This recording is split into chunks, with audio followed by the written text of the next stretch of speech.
नमस्कार. सिटी न्यूजच्या रात्री 10च्या बुलेटिनमध्ये प्रेक्षकांचं मनपूर्वक स्वागत. आज दिनांक 7 डिसेंबर 2025 वार रविवार. बातमीची सुरुवात करूया सुविचार मालेने.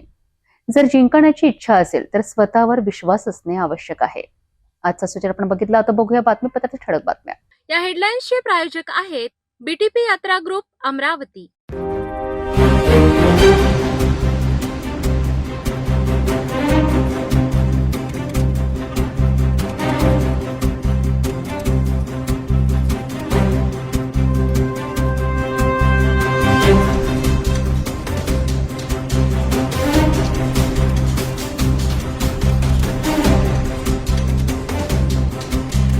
आपण ठळक बातम्या बघितल्या. आता घेऊया छोटासा ब्रेक. शादी और ब्याह की शुरुआत आराधना साड़ी के साथ. Aradhana wholesale shopping mall L2 बीझलँड कॉम्प्लेक्स, नांदगाव पेठ, अमरावती, जवाहर रोड, अमरावती. ब्रेकनंतर बघूया सविस्तर बातम्या. सुरुवातीला एक नजर टाकूया शहरातील गुन्हेगारी क्षेत्रातील घडामोडींवर.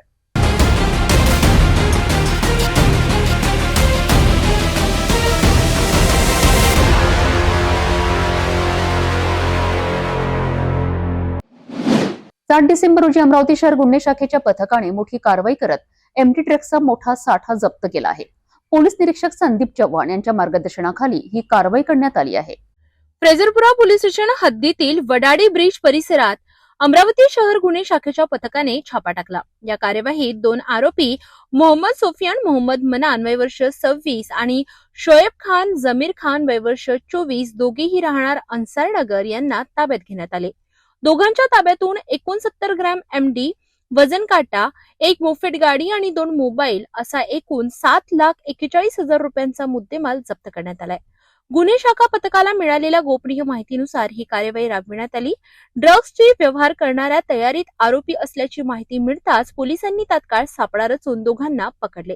जप्त करण्यात आलेल्या अंमली पदार्थ एमडी हे अत्यंत घातक आणि उच्च किमतीचे सिंथेटिक ड्रग्ज असून तरुणांमध्ये वाढणाऱ्या व्यसनाधीनतेचा हा गंभीर प्रकार असल्याचे पोलिसांचे म्हणणे आहे.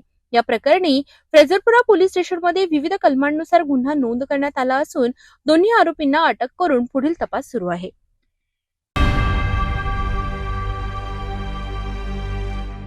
अमरावतीत रविवारी सकाळी बडनेरा रोडवरील श्रीकृष्ण अपार्टमेंटमध्ये मोठा अनर्थ टळला आहे. घरगुती वादातून एका फ्लॅटला अचानक आग लागल्याची धक्कादायक घटना समोर आली आहे. ही घटना रविवारच्या दुपारच्या सुमारास घडली. श्रीकृष्ण अपार्टमेंटमध्ये राहणाऱ्या मनीष सावरकर यांच्या फ्लॅटमधून अचानक धुरांचे लोट बाहेर येताना शेजाऱ्यांनी पाहिले आणि तात्काळ राजापेठ पोलिसांना संपर्क साधला. मनीष सावरकर हे बडनेरा रोडवरील डिम्पल वाईन शॉपच्या बाजूला कार डेकोर नावाची दुकान चालवितात.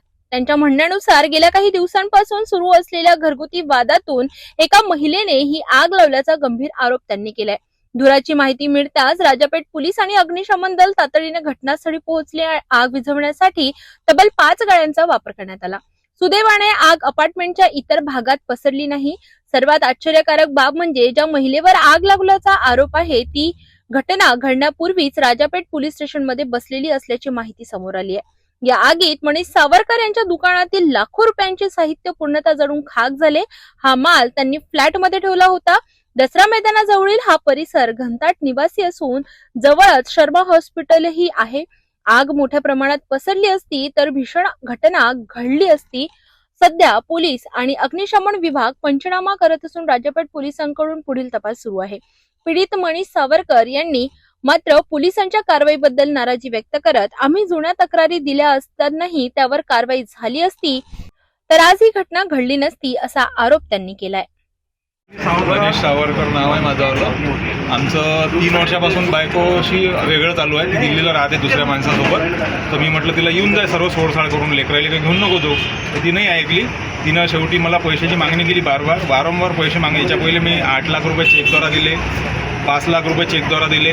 त्यानंतर आता पण आली ती जून म्हणजे 20 तारखेला. तर तेव्हाही मला 50 लाख रुपयाची मागणी करत आहे आणि एक घर नावानं करून दे. मी म्हटलं बाबा मी तुला जे द्यायचं आहे कोर्टातून देतो, कारण कोर्टामध्ये आम्ही केस टाकलेली आहे. नाही तर मग ते पोरीला समोर करते, पोस्कोची केस टाकतो, असं करतो, गळे कापतो, अशा धमक्या देते पैसे मागणीसाठी.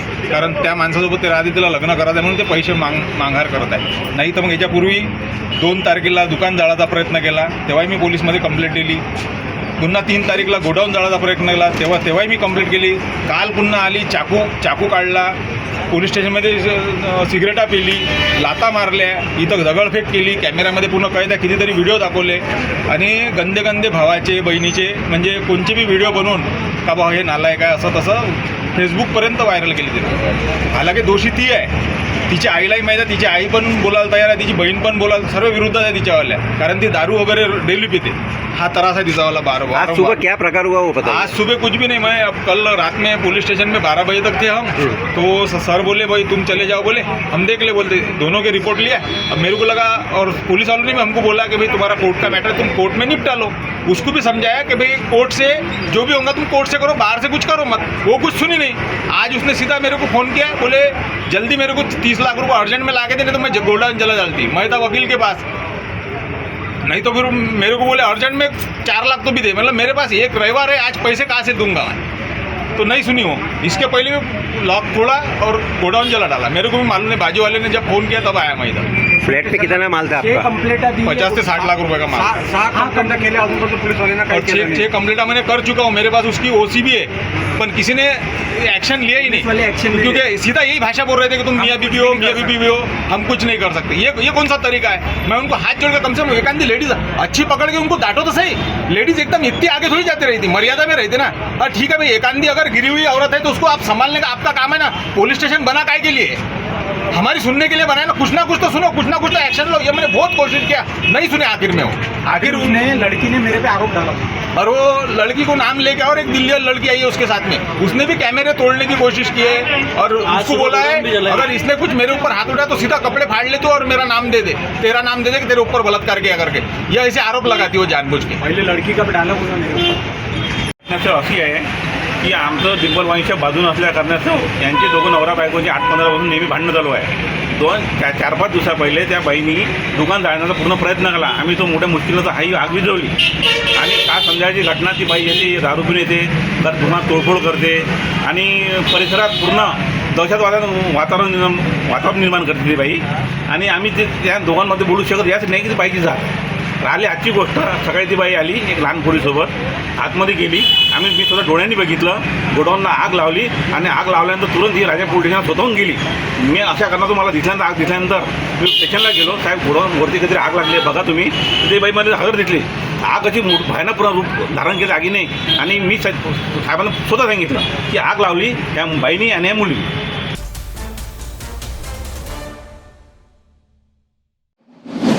आपण बघणार आहोत अमरावती महानगरपालिकेच्या निवडणुकीचा इतिहास के पन्नों से. या मालिकेत प्रभाग क्रमांक 2 संत गाडगेबाबा पीडीएमसी विभागाचा सविस्तर आढावा घेणार आहोत.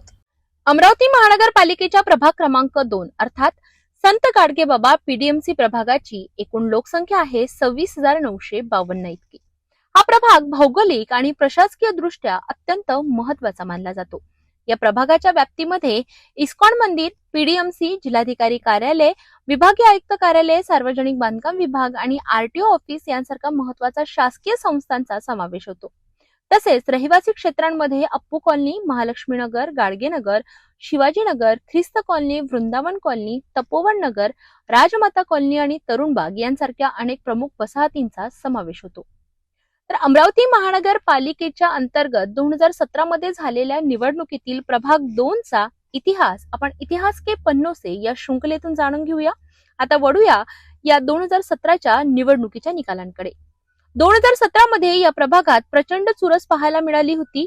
अ, ब, क आणि ड या चारही गटातून एकूण 30 उमेदवार आपले नशीब आजमावत होते. मात्र मतदारांनी स्पष्ट कौल दिला तो भारतीय जनता पक्षाला. अ वर्गाबद्दल बोलायचं झालं तर भाजपचे चंद्रकांत लक्ष्मणराव बांबरे यांनी काँग्रेसच्या प्रमोद सुधाकर महल्ले यांचा तब्बल 2,421 मतांनी पराभव करत विजय मिळविला.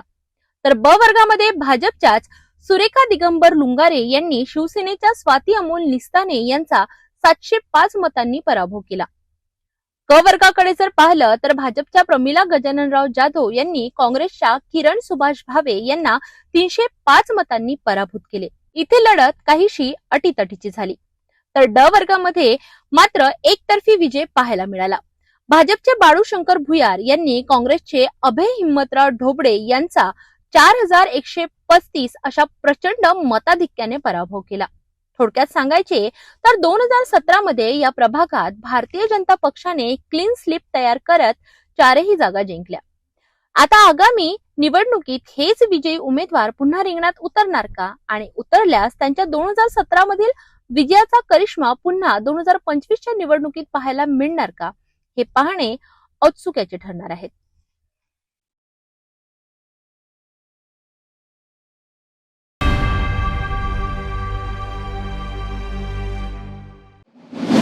अमरावतीतील माहेश्वरी पंचायत निवडणूक 2025-28 मतदान प्रक्रिया रविवारी शांततेत पार पडली आहे. या निवडणुकीत सरपंच पदाकरिता 2 उमेदवार तर कार्यकारिणी सदस्यांसाठी तब्बल 19 उमेदवार रिंगणात आहेत. अमरावती येथील माहेश्वरी भवन येथे रविवारी माहेश्वरी पंचायत निवडणूक 2025-28 साठी मतदानाची प्रक्रिया उत्साहपूर्ण वातावरणात पार पडली. या निवडणुकीत एकूण 2046 मतदारांपैकी 1384 मतदारांनी आपला लोकशाही हक्क बजाविला. वृद्ध, महिला आणि तरुणांनी मतदानात सक्रिय सहभाग नोंदविला. या निवडणुकीत सरपंच पदासाठी 2 उमेदवार आणि कार्यकारिणीच्या 14 जागांसाठी 19 उमेदवार रिंगणात आहेत. मतदान प्रक्रिया पूर्णपणे शांततेत आणि पारदर्शकतेने झाल्याचे आयोजकांनी सांगितले. समाजातील सर्व घटकांनी सहकार्य करून ही निवडणूक सुरळीत पार पाडण्याबद्दल समाधान व्यक्त करण्यात आले. या मतदानाचा निकाल सोमवारी जाहीर होणार असून समाजात उत्सुकता वाढली आहे. माहेश्वरी पंचायत अमरावती के त्रिवार्षिक चुनाव वर्ष 2025-28 के आज संपन्न हुए. इस चुनाव में सरपंच पद के लिए 2 उम्मीदवार ने अपना नामांकन भरा था. साथ ही कार्यकारिणी जो कि 14 सदस्यों की, इसके लिए 19 उम्मीदवारों ने अपना नामांकन भरा था. यह चुनाव आज शांतिपूर्ण ढंग से चुनाव अधिकारी रामपाल जी कलंत्री, राधेश्याम जी लड्डा, राजू महेंद्र इनके नेतृत्व में सभी जो उनके सहयोगी टीम थी, पूरे वकील लोग ही थे. इसके अंदर इनकम टैक्स, कोर्ट से संबंधित इन सभी ने हमें सहकार्य दिया. और आज 2046 मतदाता थे, इसमें से 1384 मतदाताओं ने अपना मतपत्र दाखिल किया. और सभी चुनाव प्रक्रिया माहेश्वरी भवन में शांतिपूर्ण ढंग से सभी समाज का उत्स्फूर्त प्रतिसाद मिला. और अभी आज सब चुनाव अधिकारी अभी सब अपने स्ट्रॉन्ग रूम ब्लॉक में पीटी रख के कल सुबह 10 बजे चुनाव बनना शुरू होंगी.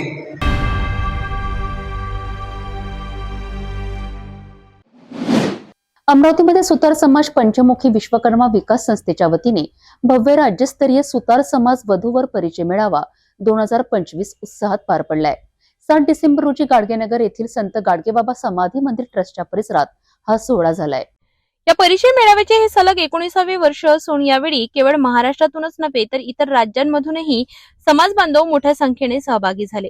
मेळाव्यात सहभागी झालेल्या युवक युवतींना आपापल्या योग्य जोडीदाराच्या शोधासाठी एक सुरक्षित, विश्वसनीय आणि थेट संवादाची संधी मिळाली.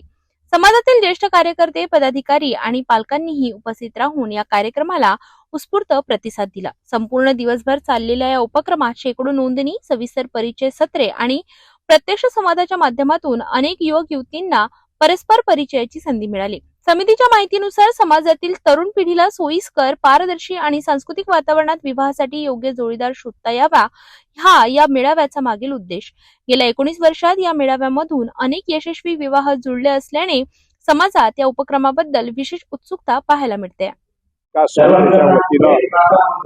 दरवर्षी या ठिकाणी जो उपवधूवर परिचय मेळावा घेतला जातो तो आधी अतिशय उत्साहाने या ठिकाणी संपन्न होतोय. वीरशैव म्हणजे सुतार समाज हा तसा अतिशय लहानसा समाज आहे, परंतु जी एकजूट आहे ती एकजूट बनण्याचं काम या समाजानं केलं आणि समाजाच्या समोर तो एक अत्यंत आदर्श. या कार्यक्रमाच्या माध्यमातून बरेचसे मुला मुलीचे योग जोडून येतात आणि या कार्यक्रमामध्ये दरवर्षी हजारोच्या संख्येने भाग घेतात. त्याच्यामुळं दिवसेंदिवस हा कार्यक्रम अधिक वाढत चाललेला आहे.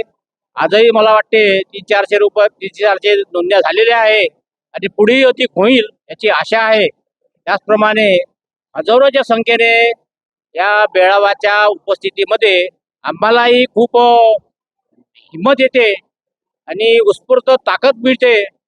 जेवढी या कार्यक्रमाला येशील तेवढी आम्हाला आमची किंमत वाढते, समाजाची किंमत वाढते आणि योगही जुळून येते. त्यामुळे आम्हाला हा कार्यक्रम फार चांगला वाटत आहे.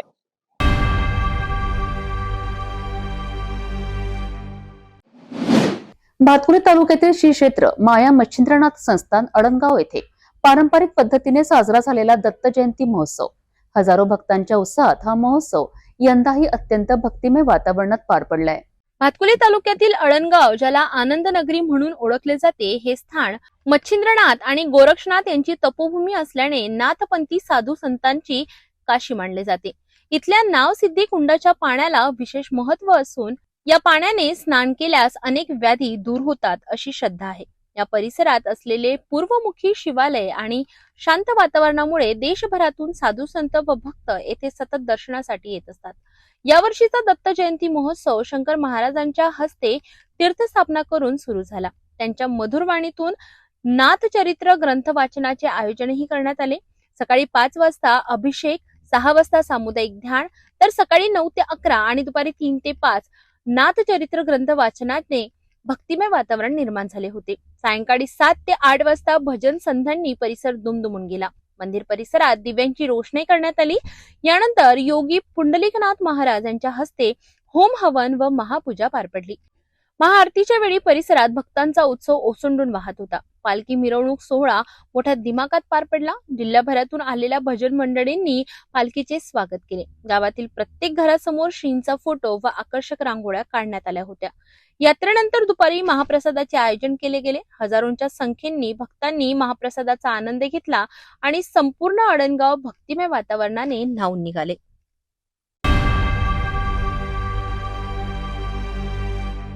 दर्यापूर शहरात महापरिनिर्वाण दिनानिमित्त सातबारा रॅलीचे भव्य आयोजन करण्यात आले.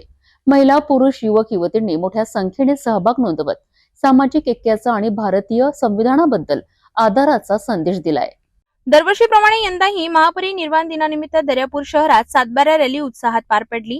लहान मुलांपासून ते ज्येष्ठांपर्यंत अनेकांनी या रॅलीत सहभाग घेतला. भारतीय संविधानाचे रचनाकार, महानायक, विश्व महामानव डॉक्टर बाबासाहेब आंबेडकर यांच्या प्रतिमेला वंदन करून रॅलीची सुरुवात झाली.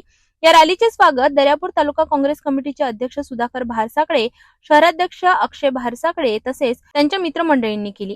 रॅलीतील नागरिकांनी जय भीमच्या घोषणा देत सामाजिक न्याय, समता आणि बंधुतेचा संदेश दिला. शिस्तबद्ध पद्धतीने आयोजित केलेल्या या सातबारा रॅलीतून डॉक्टर बाबासाहेब आंबेडकरांच्या विचारांना अभिवादन करत नागरिकांनी संविधान मूल्यांप्रती आपली निष्ठा व्यक्त केली. धामणगाव तहसीलमध्ये confederation of all India traders म्हणजेच CAIT तर्फे स्वदेशी जनजागृतीसाठी देशभर सुरू असलेला स्वदेशी जनजागृती रथ धामणगावमध्ये दाखल झालाय. नागरिक आणि व्यापाऱ्यांनी मोठ्या उत्साहाने या रथयात्रेचे स्वागत केले. धामणगाव तहसील मधील गांधी चौक परिसर स्वदेशीच्या जयघोषांनी घुमून गेला. Confederation of all India traders यांनी आत्मनिर्भर भारताच्या संकल्पनेला पुढे नेण्यासाठी सुरू केलेल्या स्वदेशी जनजागृती रथचे भव्य स्वागत करण्यात आले.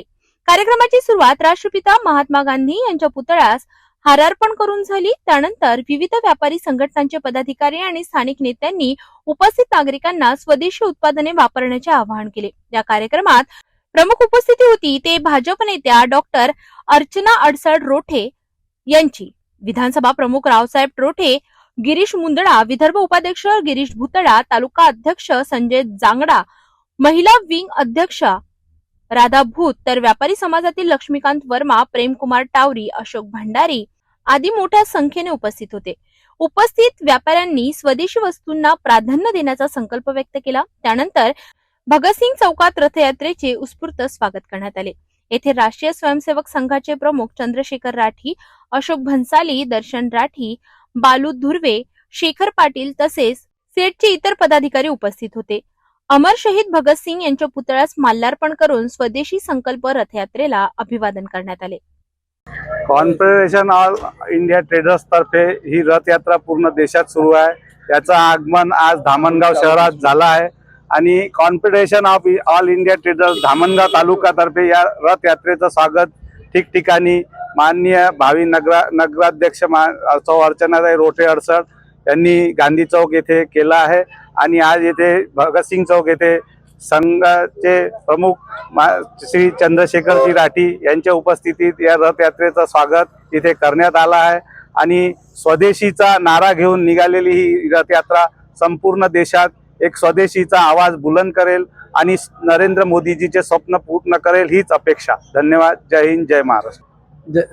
100 वर्ष शताब्दी वर्षाच्या निमित्ताने भारतातली व्यापाऱ्यांची सगळ्यात मोठी संस्था confederation of all India traders cat द्वारा स्वदेशी रथयात्रा स्वदेशी जनजागरण यात्रेच्या अभियानाची सुरुवात केलेली आहे. ही यात्रा पूर्ण भारतभर असून सध्या विदर्भात नागपूरहून सुरुवात होऊन आपल्या धामणगावला आज आलेली आहे. याचा उद्देश आहे ग्रामीण अर्थव्यवस्था मजबूत झाली पाहिजे, गावातल्या लहान सहानशा आपल्या व्यापाराचा उद्योग वाढला पाहिजे आणि लोकांनी स्वदेशीचा वापर केला पाहिजे.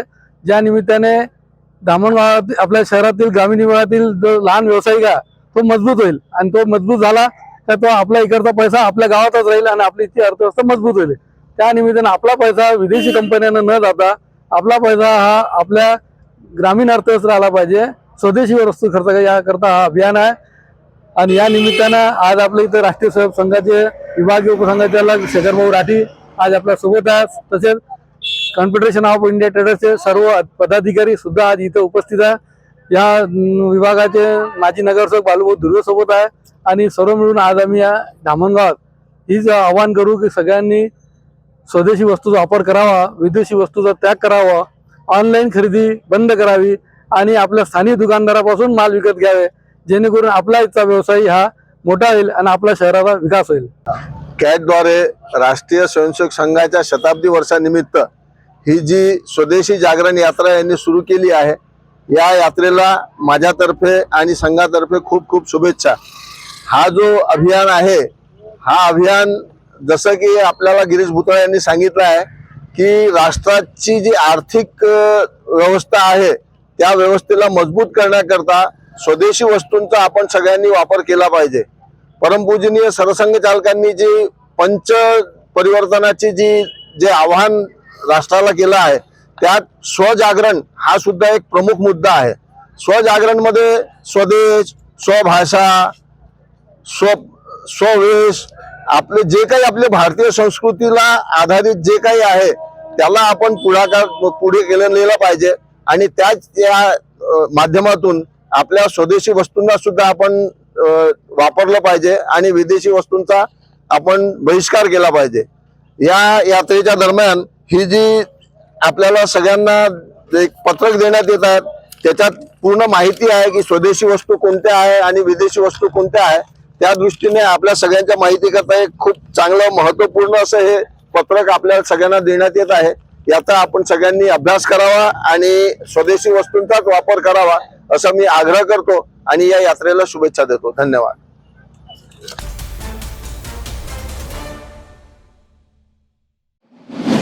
नांदेड जिल्ह्यातील किनवट तालुक्यात इस्लापूर पोलिसांनी मोठी कारवाई करत तुरीच्या शेतातून तब्बल 45 किलो गांजा जप्त केला आहे. शेतात झाडांच्या आड लपून ठेवलेली गांजाची झाडे उपटून पोलिसांनी ताब्यात घेतली आहे. नांदेडच्या किनवट तालुक्यातील शिवणी आणि झळकवाडी दरम्यान जंगलालगतच्या तुरीच्या शेतीत इस्लामपूर पोलिसांना गुप्त माहितीच्या आधारे मोठा साठा सापडलाय. तुरीच्या झाडांमध्ये मुद्दाम लपवून ठेवलेली 40 ते 45 किलो पर्यंतची गांजाची झाडे पोलिसांनी तात्काळ उपटून जप्त केली. या कार्यवाहीत स्थानिक पोलिसांसह महसूल विभाग आणि नांदेडच्या फॉरेन्सिक पथकानेही सहभाग घेतला. पोलिसांनी एका संशयित नागरिकाला ताब्यात घेतले असून या प्रकरणात आणखी कुणाचा सहभाग आहे का याचा तपास सुरू आहे. या धाडीत हिमायतनगरचे पोलीस निरीक्षक अमोल भगत, इस्लामपूरचे सहाय्यक पोलीस निरीक्षक उमेश भोसले तसेच अनेक पोलीस कर्मचारी सामील होते. गोपनीय माहितीनुसार केलेल्या या कारवाईमुळे परिसरात एकच खळबळ उडाली आहे. पोलीस पुढील तपास करीत आहेत.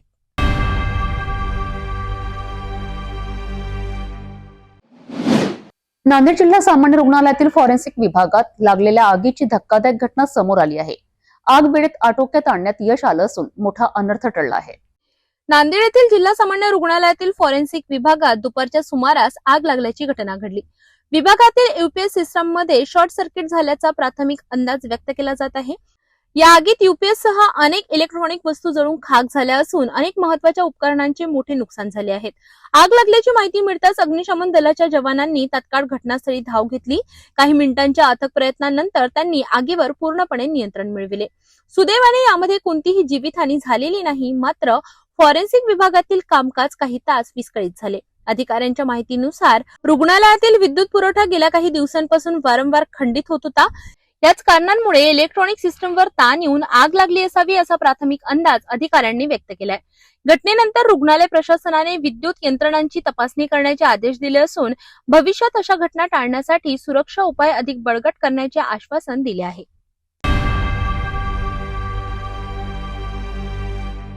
बुलढाणा जिल्ह्यातील स्थानिक गुन्हे शाखेच्या पथकाने मोठी कारवाई करत आरोग्यास घातक आणि महाराष्ट्र शासनाने प्रतिबंधित केलेला सुगंधित पान मसाला आणि गुटखा विकणाऱ्या एका इसमाला जेरबंद केले आहे. अमरापूर परिसरात ही कारवाई करण्यात आली असून जवळपास 55,000हून अधिक किमतीचा मुद्देमाल जप्त करण्यात आलाय. स्थानिक गुन्हे शाखा बुलढाणा पथक पेट्रोलिंग दरम्यान कार्यरत असताना गोपनीय बातमीदाराने माहिती पुरवली की शेख तौसिफ शेख बुढन वय वर्ष 34 राहणार इस्लामपुरा हा आपल्या घरी प्रतिबंधित गुटखा आणि सुगंधित पान मसाल्याचा साठा बेकायदेशीररित्या विक्रीस ठेवत आहे. गुन्हे शाखेने वरिष्ठ अधिकाऱ्यांच्या आदेशावरून आरोपीच्या घरावर कायदेशीर झडती घेतली असता झडती दरम्यान विविध कंपन्यांचा सुगंधित पान मसाला आणि गुटखा असा एकूण 95,392 किमतीचा मुद्देमाल जप्त करण्यात आला. यानंतर आरोपीला मुद्देमालासह ताब्यात घेऊन अमरापूर पोलीस ठाण्यात गुन्हा दाखल करण्यात आला. आरोपीवर कलम 223, 274, 275, 123 BNS तसेच सुरक्षा मानके कायदा 2006च्या कलम 26(2)(4) व कलम 51(1) अन्वये गुन्हा दाखल करण्यात आलाय.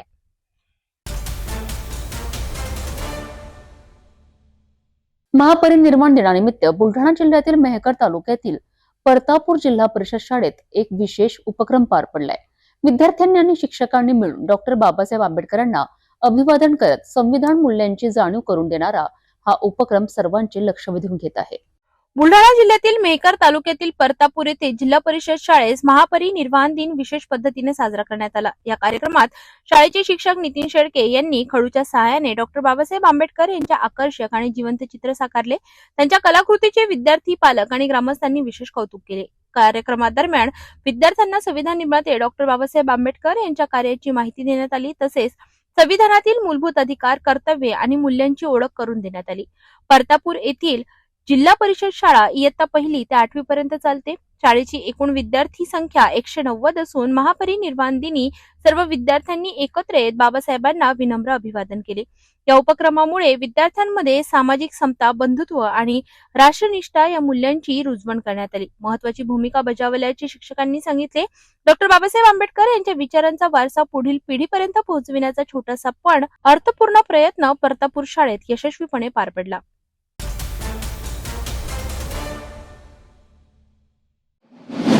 लोकमंगल सहकारी साखर कारखान्याच्या ऊसतोडी दरम्यान झालेल्या गंभीर अपघाताची मोठी बातमी लातूर जिल्ह्यातून समोर आली आहे. तळणी तांडा येथील ऊसतोड कामगार विजय रमेश आडे गंभीर जखमी झाले असून सध्या त्यांच्यावर लातूरमधील सह्याद्री हॉस्पिटलमध्ये उपचार सुरू आहेत. लातूर जिल्ह्यातील औसा तालुक्यातील तळणी तांडा येथील ऊसतोड कामगार विजय रमेश आडे हे लोकमंगल सहकारी साखर कारखाना लोहारा, जिल्हा धाराशिव अंतर्गत नदी हत्तरगा परिसरात ऊसतोडीचे काम करीत होते. ट्रॅक्टरमध्ये ऊसाची भरणी सुरू असताना अचानक विजय आडे यांचा तोल गेला आणि ते खाली पडले. त्याचवेळी डोक्यावर जोराची धडक बसल्याने मानेचे हाड तुटले. या दुर्घटनेत ते गंभीर जखमी होऊन क्षणातच बेशुद्ध अवस्थेत गेले. अपघात होताच सहकाऱ्यांनी आणि नातेवाईकांनी तात्काळ त्यांना सह्याद्री हॉस्पिटल, राजीव गांधी चौक, लातूर येथे हलविले. सध्या त्यांच्यावर तातडीचे उपचार सुरू आहेत आणि त्यांची प्रकृती चिंताजनक असल्याचे डॉक्टरांनी सांगितले. अपघाताची माहिती कुटुंबियांनी तुळजाभवानी कामगार संघटनेस दिल्यानंतर संघटनेचे संस्थापक अध्यक्ष सुरेश पवार यांनी तात्काळ कारखान्याचे शेतकरी अधिकारी, इतापे आणि वाहन मालक व्यंकट बिराजदार यांच्याशी संपर्क साधला. कामगारांच्या कुटुंबियांना तातडीची आर्थिक मदत आणि योग्य उपचार मिळावेत यासाठी पवार यांनी चर्चासत्र घेतले. ऊसतोड हंगामात अशा प्रकारचे अपघात वारंवार होत असून कामगारांच्या सुरक्षिततेची हमी हा मोठा प्रश्न अद्याप अनुत्तरितच आहे. या प्रकरणाला नेमकी जबाबदारी कुणाची, तसेच कुटुंबाला किती मदत मिळणार याकडे सर्वांचे लक्ष लागले आहे. मी तुळजाभवानी ऊसतोड कामगार संघटनेचा संस्थापक अध्यक्ष सुरेश पवार आहे. आजच मला 1-2 तासा अगोदर या जो काय ऊसतोड कामगारांचा अपघात झालेला होता त्यांच्या संदर्भात मला फोन आलेला आणि मी धाराशिव येथून तात्काळ या लातूर सह्याद्री हॉस्पिटलमध्ये अपघात झालेल्या ऊसतोड कामगारांची भेट घेतली आणि तो ऊसतोड कामगार विजय रमेश आडे हा तळणी तांडा, तालुका औसा, जिल्हा लातूर येथील ऊसतोड कामगार आहे आणि हा ऊसतोड कामगार धाराशिव जिल्ह्यातील लोकमंगल सहकारी साखर कारखाना या अंतर्गत ऊसतोडीसाठी उचल घेतलेला आहे आणि त्या कारखान्याअंतर्गत श्री व्यंकट बिराजदार हे वाहन मालक आहेत. त्या ऊस गाडी मालकाच्या वाहनावरती नदी हत्तरगा तालुका औसा जिल्हा लातूर येथे ऊस तोडत असताना ऊस तोडून ज्यावेळेस ट्रॅक्टर भरत होता त्या ट्रॅक्टरवरून स्वतःचा तोल जाऊन तो खाली पडला आणि खाली पडलेला असताना डोक्यावरती आदळलेला आहे आणि त्या डोक्यावरती आदळल्याच्या नंतर त्याचे हाडं तुटलेले आहेत आणि मेंदूला मार लागलेला आहे. मेंदूमध्ये रक्ताच्या गाठी झालेल्या आहेत असं या सह्याद्री हॉस्पिटल लातूर येथे त्यांची भेट घेतल्याच्या नंतर आम्हाला कळालेलं आहे. आणि या ऊसतोड कामगारांची परिस्थिती अतिशय नाजूक आहे, आर्थिक परिस्थिती बिकट आहे आणि ह्या गरीब कुटुंबातला हा ऊसतोड कामगार आहे. आता मग या माध्यमातून साखर कारखाना प्रशासन जो आहे या साखर कारखाना प्रशासनाशी देखील मी चर्चा केली. त्यांच्या माध्यमातून त्यांना या कामगाराच्या कुटुंबियांना आर्थिक मदत देण्याची विनंती देखील केलेली आहे आणि सध्याच्या त्या कारखाना प्रशासनाने या कामगारांची भेट घ्यावी अशी देखील त्यांना मी विनंती केलेली आहे. आणि आजच्या भेटीतून मी प्रशासनाला देखील मी एक कळकळीची विनंती करू इच्छितो, कारण का ऊसतोड महामंडळ हे सामाजिक न्याय मंत्रालयाच्या माध्यमातून चालतं आहे आणि या सामाजिक न्याय मंत्रालयाचे जे काही मंत्री महोदय संजयजी शिरसाट साहेब आहेत मोठ्या स्वरूपाचं या ऊसतोड कामगारासाठी ते काम करतायत. आणि आनंदाची बाब म्हणजे गेल्या 100 वर्षाच्या कालावधीमध्ये या महाराष्ट्रातील ऊसतोड कामगारांना कशाच प्रकारची म्हणजे मदत झालेली नाही किंवा कुठल्या स्वरूपाची आर्थिक मदत त्यांना भेटलेली नव्हती किंवा शासन स्तरावरती यांच्या नोंदण्या देखील नव्हती. परंतु ज्या वेळेस 2019 पासून धनंजयजी मुंडे साहेब यांनी महामंडळाची स्थापना केली त्या दिवसापासून आज तागायत या सामाजिक न्याय मंत्रालयाच्या वतीनं आणि विशेषतः सामाजिक न्याय मंत्रालयाचे प्रधान सचिव हर्षदीपजी कांबळे साहेब आणि संजयजी शिरसाट साहेब यांच्या माध्यमातून या ऊसतोड कामगारांना मोठ्या स्वरूपामध्ये न्याय मिळत आहे.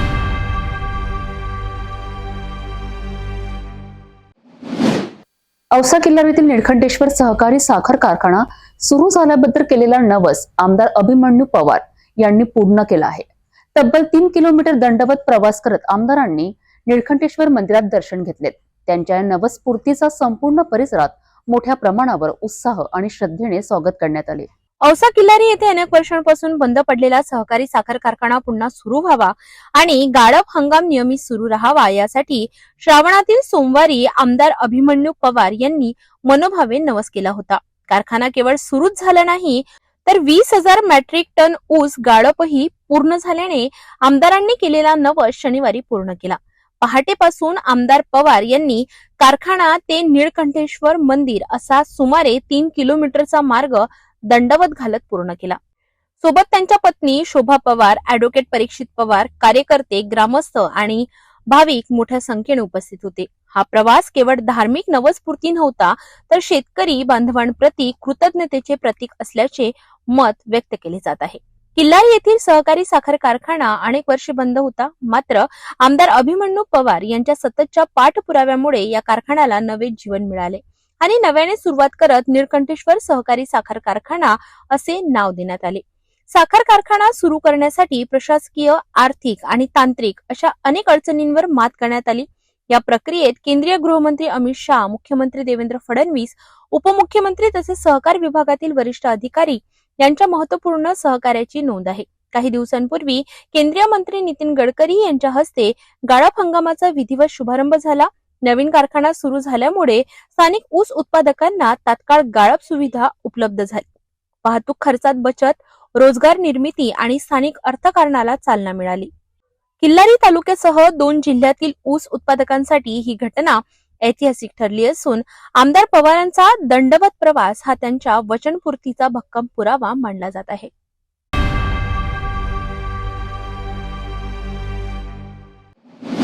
गोव्यातील बर्च बाय रोमिओ लेन्स या लोकप्रिय नाईट क्लबला लागलेल्या भीषण आगीत मृतांची संख्या 25 वर पोहोचली आहे. ही घटना शनिवारी आणि रविवारच्या मध्यरात्री घडली असून मृतांमध्ये क्लबचे कर्मचारी आणि काही पर्यटकांचा समावेश आहे. आगीच्या काही सेकंद आधीचे क्लबमधील रेकॉर्ड केलेले फुटेज आता समोर आले असून त्यामुळे संपूर्ण दुर्घटनेचा वेगवेगळा आलेख समोर आला आहे. उत्तर गोव्याच्या अरपोरा गावात असलेल्या बर्च बाय रोमिओ लेन्स या नाईट क्लबमध्ये मध्यरात्री अचानक आग भडकली. प्राथमिक माहितीनुसार ही आग गॅस सिलेंडरचा स्फोट झाल्यानंतर पसरली. आग इतक्या झपाट्याने पसरली की बाहेर पडण्याची संधीही न मिळाल्याने बहुतेकांची गुदमरून मृत्यू झाला.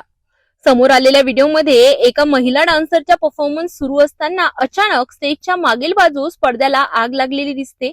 म्युझिक सिस्टीम, बँडचे मेंबर्स आणि प्रेक्षकांनी भरलेला हॉल काही सेकंदात धुराने व्यापला. व्हिडिओत अगदी स्पष्ट दिसतं आग लागल्याचं लक्षात येताच कर्मचारी म्युझिक सिस्टीम बंद करण्याचा आणि लोकांना बाहेर काढण्याचा प्रयत्न करतात. प्रेक्षकांपैकी काहींना सुरुवातीला ही मस्करी वाटली. एक जण तर आपने आग लगा दी असं हसत म्हणतानाही ऐकू येतो. परंतु काही क्षणातच परिस्थिती नियंत्रणाबाहेर जाते. आग जसजशी वाढत गेली तसा तसा धूर दाटत गेला आणि लोक जीवाच्या आकांताने बाहेर धावू लागले. पण आत अडकलेल्या लोकांपैकी 25 जणांचा मृत्यू झाला असून अनेक जण गंभीर जखमी आहेत. घटनेनंतर रात्रीच गोव्याचे मुख्यमंत्री प्रमोद सावंत यांनी घटनास्थळाची पाहणी केली आणि सखोल चौकशीचे आदेश दिले. दरम्यान केंद्र सरकारने मृतांच्या नातेवाईकांना 2 लाखांची मदत आणि जखमींना 50,000ची मदत जाहीर केली आहे. आरपोरा में जो नाइट क्लब में कल रात को जो इंसिडेंस हुआ रात को 12 बजे, बहुत ही दुखद इंसिडेंस है. गोवा के हिस्ट्री में पहली बार इस तरह का यानी आग लगने के बाद 25 लोगों की मृत्यु हो गई है. मैं खुद रात को 2 बजे वहाँ पे गया. मैंने मेरे साथ में वहाँ के लोकल एमएलए माइकल लोबो वो भी थे और बाकी डीजीपी से लेके एसपी, कलेक्टर्स, बाकी सब लोग थे. वहाँ से अप्रॉक्सीमेट 25 डेड बॉडीज़ उस क्लब से निकली. 3 लेडीज़ और बाकी सभी जेंट्स थे. यानी अब भी पता चला है वैसे 4 टूरिस्ट है, बाकी सभी कर्मचारीज वहाँ पे जो काम कर रहे थे. 6 लोग गोवा मेडिकल कॉलेज में ट्रीटमेंट ले रहे हैं. उनको अच्छी से ट्रीटमेंट मिलने के लिए मैंने खुद गोवा मेडिकल कॉलेज के एमएस इनको फ़ोन किया है और उनको अच्छी से ट्रीटमेंट दी जाएगी. मैंने प्रिलिमिनरी जब इंक्वायरी की तब उस क्लब में कुछ तो इंसिडेंट के वजह से ऊपर आग लगी और आग लगने के बाद यानी वेरी कंजेस्टेड डोर्स थे, उससे कुछ लोग बाहर आ गए और आग भड़कने के बाद बाकी लोग बाहर नहीं आ सके. बाकी लोग जो अंडरग्राउंड एरिया में जाके गए, अंडरग्राउंड वेंटिलेशंस वहाँ पे न होने के कारण सफोकेशन के वजह से बाकी लोगों की मृत्यु हो गई है. हमने मैजिस्ट्रल इंक्वायरी तो ऑर्डर की है. इनिशियल स्टेज पे उस होटल के जनरल मैनेजर्स और उस होटल के ओनर के खिलाफ हमने एफआईआर दर्ज की है. उनको अरेस्ट करने का वारंट भी निकाल दिया है. इस सभी जांच की पूरी यानी मैजिस्ट्रल इंक्वायरी की जाएगी. उन्होंने fire safety norms, construction norms follow किया है कि नहीं ये देखा जाएगा. इस इंसिडेंट्स के बारे में खुद मुझे honourable prime minister Narendra Modi ji ने सुबह 6 बजे फ़ोन किया और फ़ोन करके पूरी इंक्वायरी की और आगे जो कुछ सहायता लगा वो भी उन्होंने एश्योर किया. हम पूरे मेरी टीम लगी हुई है बाकी सभी लोगों को जो ट्रीटमेंट देने के लिए. लेकिन मैं उस फैमिली के प्रति संवेदना व्यक्त करता हूँ, उनकी आत्मा को शांति लगे और जो एक्सपायर्ड हो गए हैं इनके लिए आर्थिक सहायता सरकार के दी जाएगा. हैंसफोर्थ इस तरह का इंसिडेंट न हो इसलिए पूरी प्रिकॉशंस यानी सरकार की तरफ से लेंगे.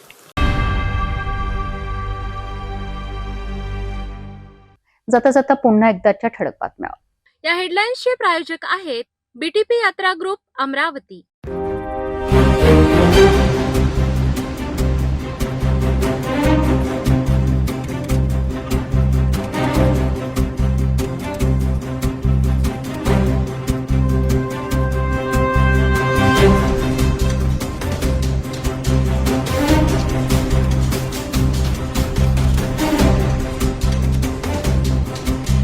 आपण आता सिटी चॅनल आपल्या टीव्हीवरील बघू शकता. यामध्ये next channel 117, Jio channel 872, GTP 73, Fastway channel 256 वर बघू शकाल. आता अमरावती आणि जिल्ह्यानंतर विदर्भातही महाराष्ट्राचे दर्शक घर बसल्या आपल्या केबल टीव्हीवर सिटी न्यूज बातमी पाहू शकाल. यामध्ये Chhatrapati Sambhajinagar NST setup box number 14, Yavatmal setup box number 12, Washim setup box number 26, Nanded setup box number 17, Mahur setup box number 7, Akola Raja setup box number 899 वर बघू शकाल. लवकरच आम्ही आपल्यापर्यंत पोहोचणार आहोत. जर आपल्या टीव्हीवर सिटी न्यूज दिसत नसेल तर आपण आपल्या केबल ऑपरेटरशी संपर्क करावा. आपण सिटी न्यूज केबलच्या व्यतिरिक्त युट्यूब, फेसबुक, इंस्टाग्राम आणि ट्विटरवर बघू शकता. याकरिता सोशल मीडिया अकाउंट सबस्क्राईब करा, फॉलो करा, लाईक करा. युट्यूब अकाउंट सबस्क्राईब करण्याकरिता सबस्क्राईब बटनाला क्लिक करा आणि बेल आयकॉन दाबायला विसरू नका, कारण सतत समाचार आपल्यापर्यंत पोहोचणार आहेत. तसेच सिटीचे फेसबुक पेज लाईक करा, इंस्टाग्राम आणि ट्विटर हँडल फॉलो करा. आपण व्हॉट्सअपवर सुद्धा सूचना देऊन न्यूज प्राप्त करू शकता. व्हॉट्सअप नंबर स्क्रीनवर येत आहे. हे बातमीपत्रावरच थांबूया. पुन्हा भेटूया नवीन घडामोडींसोबत. आपण बघत राहा फक्त सिटी न्यूज. हर खबर पर पैनी नजर, हर मुद्दे पर सटीक वार, यही है सिटी न्यूज की पहचान. जहां सच्चाई की आवाज दबाई जाती है वहां सिटी न्यूज उठाता है सवाल। हर स्क्रीन पर, हर प्लेटफॉर्म पर हमारी मौजूदगी बोलती है। सिटी न्यूज हमेशा सच के साथ।